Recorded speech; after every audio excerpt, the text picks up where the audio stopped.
Hello મિત્રો, કેમ છો? તમારી તૈયારી હું માનું છું ત્યાં સુધી થોડીક ધીમી પડી ગઈ છે. અત્યારે જે આગામી એક્ઝામોનું જે કાંઈ શિડ્યુલ કેન્સલ થતા, પરંતુ મિત્રો તૈયારીને જરા પણ તમે ધીરી ના પાડો. તમારી તૈયારી જે સ્પીડમાં છે એ જ સ્પીડમાં બની શકે તો સ્પીડ વધારો, બરાબર. નો ડાઉટ આપણે પણ વિડીયોમાં થોડુંક અમુક કારણોસર મોડું થઈ ગયું છે, તો એ હવે પછી ઓછું થાય એ બાબતે હું ખાસ ધ્યાન રાખીશ. આજે આપણે જનરલ નોલેજના અમુક ક્વેશ્ચન કરવાના છે. આપણે જનરલ નોલેજના ક્વેશ્ચનમાં ડીપમાં પણ જઈશું કે જે ટોપિકમાંથી વધુ પૂછાય છે એવા ટોપિકની વાત કરશું મિત્રો. તો હજી સુધી તમે આ ચેનલને સબસ્ક્રાઈબ નથી કરી તો સબસ્ક્રાઈબ કરી દો અને બાજુમાં આપેલ બેલ આઇકન ખાસ પ્રેસ કરજો, જેથી તમને જનરલ નોલેજના કે જીનિયસ જીકેના વિડીયો ખાસ સૌથી પહેલાં મળે. સ્ટાર્ટ કરીએ મિત્રો. આ બધા જ ક્વેશ્ચન પૂછાયેલા છે અને મારી દ્રષ્ટિએ પૂછવાના ખૂબ અગત્યના હોય એવા જ ક્વેશ્ચન છે. ચાલો, પહેલું છે મુંબઈમાં ભારતીય વિદ્યાભવનની સ્થાપના કોણે કરી હતી?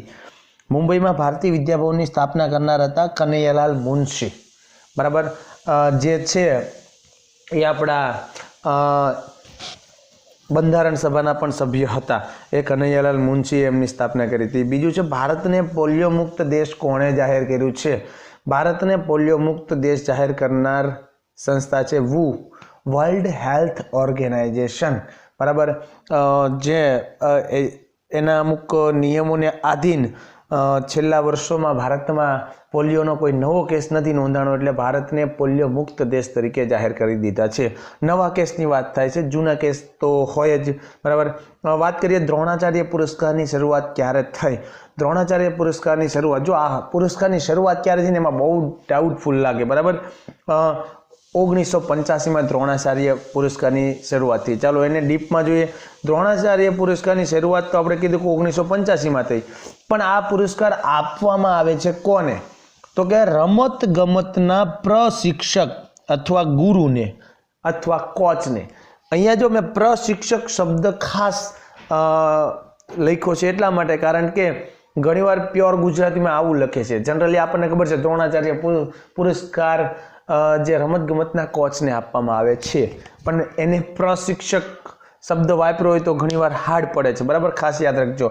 સૌ પ્રથમ કોને મળ્યો હતો કે OM નામ્બિયાર, ઓમ પ્રકાશ ભારદ્વાજ અને ભાલચંદ્ર ભાસ્કર ભાગવત. આ ત્રણને મળ્યો. OM નામ્બિયાર, ઓમ પ્રકાશ ભારદ્વાજ અને ભાલચંદ્ર ભાસ્કર ભાગવતને 1985માં મળ્યો હતો, બરાબર. નેક્સ્ટ પણ બહુ અગત્યનો એક ટોપિક છે, બુલ ફાઇટ કયા દેશની રાષ્ટ્રીય રમત છે? આપણી જેમ હોકી છે એવી રીતે કયા કયા દેશોની રાષ્ટ્રીય રમત કઈ કઈ છે એમાંથી ક્વેશ્ચન આવે છે. તો બુલ ફાઇટ છે એ સ્પેનની રાષ્ટ્રીય રમત છે, બરાબર. હવે જોઈએ કયા દેશની કઈ કઈ છે. ભાઈ ભારત દેશની રાષ્ટ્રીય રમત તમને ખ્યાલ છે હોકી છે, એવી રીતે ઇટાલીની ફૂટબોલ છે, રશિયાની ફૂટબોલ અને ચેસ 2. કેનેડાનું પણ ખૂબ પૂછાયેલું છે આઈસ હોકી, બરાબર. બરફના બે મેદાન આઈસ હોકી કહેવાય એ. ભૂતાન છે તીરંદાજી, ઇન્ડોનેશિયાની બેડમિન્ટન, ચીનની ટેબલ ટેનિસ અને બ્રાઝિલની ફૂટબોલ. બ્રાઝિલની તો તમને ખ્યાલ છે ફૂટબોલ ઉપર તો એ લોકો દીવાના છે. તો જો આમાંથી જે છે ખાસ પૂછાયેલા કેવા છે? ભારતની હોકી, બરાબર. પછી કેનેડાની આઈસ હોકી, ચીન અને બ્રાઝિલની પૂછાયેલી છે, એટલે એકવાર આ કરવા જેવી છે, બરાબર. હજી પણ ઘણા દેશોની બાકી છે. જાપાન જુડો, બરાબર. આપણે ત્યાં તમને ખબર છે સુમો પહેલવાનની ફાઇટ નહીં જોઈ તો યસ, અહીંયા જાપાનની છે જુડો આવશે. ઓસ્ટ્રેલિયાની ક્રિકેટ છે, ઇંગ્લેન્ડની પણ ક્રિકેટ છે. તમને ખબર છે બે દેશો બહુ ક્રિકેટ પ્રત્યે આગળ છે. આ પણ યાદ રાખજો. સ્કોટલેન્ડની એની રગ્બી છે, બરાબર. અને અમેરિકાની બેઝબોલ, આ બંને પણ પૂછાયેલી છે એક વાર. સ્કોટલેન્ડની રગ્બી અને અમેરિકાની બેઝબોલ છે. પાકિસ્તાનની પણ ભારતની જેમ હોકી છે. અર્જેન્ટિના પણ ફૂટબોલ ને દક્ષિણ આફ્રિકા પણ ફૂટબોલ.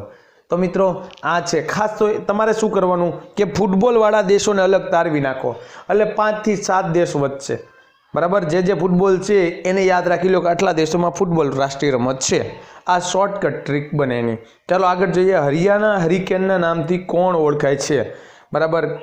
અહીંયા જે છે આપણા રમતવીરોના નામ છે કપિલ દેવ, ધ્યાનચંદ, રવિ શાસ્ત્રી કે ચેતન શર્મા. તો સાચો આન્સર છે મિત્રો કપિલ દેવ, બરાબર. કપિલ દેવને હરિયાણા હરિકેનના નામથી ઓળખવાતા હતા. તો અહીંયા પણ એક ક્વેશ્ચન નીકળે, વિવિધ જેવી રીતે આપણે માસ્ટર બ્લાસ્ટર સચિન તેંડુલકરને અથવા તો ગોડ ઓફ ક્રિકેટ ઓળખતા એવા વિવિધ ક્રિકેટરો અને તેના ઉપનામની વાત કરીએ. ચાલો એને પણ ડીપમાં જોઈએ.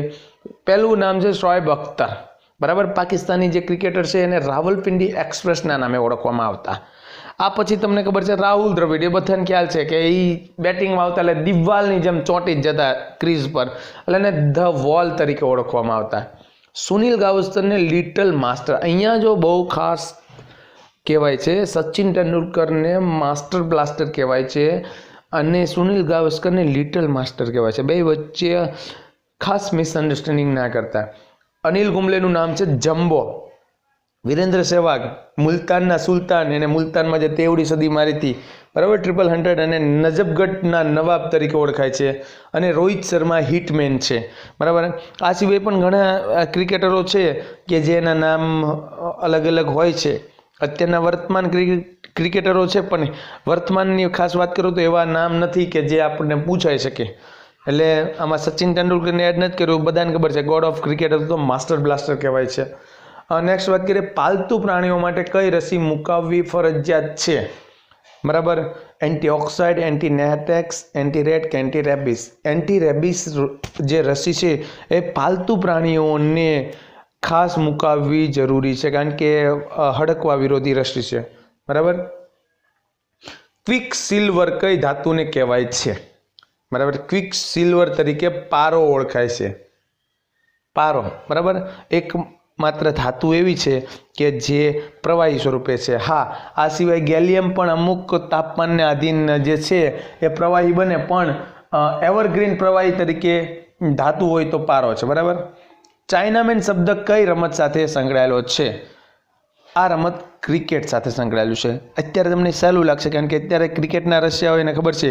આપણે જે સ્પિનર, હમણાં જ ચાઇનામેન સ્પિનર કુલદીપ યાદવને આપણે જે કંઈ ટીમમાં લઈએ છીએ તો એ કુલદીપ યાદવ ચાઇનામેન એટલે કે બોલિંગનો પ્રકાર છે એ એની સાથે સંકળાયેલા બોલર છે. વિટામિન એનું રાસાયણિક નામ શું છે? વિટામિન એનું રાસાયણિક નામ છે રેટિનોલ અથવા રેટિનાલ કે તો પણ વાંધો નથી. અને ખાસ યાદ રાખજો, અહીંયા બધા જ વિટામિનના પણ તમારે રાસાયણિક નામ ડીપમાં કરવા પડશે. ડીપમાં મતલબ કે એના નામ જ તે vitamin A, vitamin B, vitamin C, ascorbic acid, એવી રીતે વિટામિન ડી, બધાના રાસાયણિક નામ કરવા જોઈશે. આપણે અગાઉના વિડીયોમાં આ બધાના રાસાયણિક નામને લઈ જ લેવાના છીએ.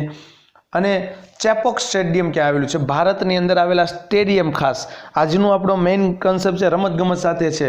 બરાબર, ચેપોક સ્ટેડિયમ ચિન્નાસ્વામી સ્ટેડિયમ એટલે કે ચેન્નઈમાં આવેલું છે. ચેપોક સ્ટેડિયમ કહો કે ચિન્નાસ્વામી સ્ટેડિયમ કહો, બંને એક જ છે.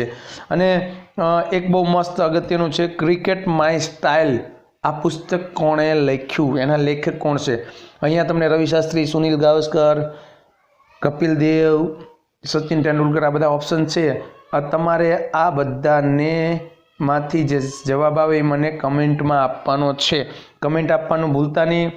નેક્સ્ટ પણ આપણે નેક્સ્ટ જે વિડીયો બનાવશું, બરાબર, એમાં આજનો જે ડીપમાં જવાની વાત છે કે ભાઈ બધાના આપણે છે રાસાયણિક નામ લઈ લઈશું, બધા વિટામિનના. અને જે સ્પોર્ટમેનની ખૂબ ખૂબ અગત્યના પુસ્તકો છે, બરાબર, આત્મકથાઓ છે, એ બધાની વાત પણ આપણે નેક્સ્ટ લેક્ચરમાં કરશું. અને મળીશું મિત્રો નેક્સ્ટ લેક્ચરમાં, બહુ જ જલ્દી મળીશું. બને તે શકે ત્યાં સુધી અંતર નહીં પડે. તો મિત્રો હજી સુધી તમે લાઇક ના કર્યો તો વિડીયો ગમે તો લાઇક કરી દો, તમારા મિત્રોને શેર કરો. મળીએ મિત્રો નેક્સ્ટ લેક્ચરમાં.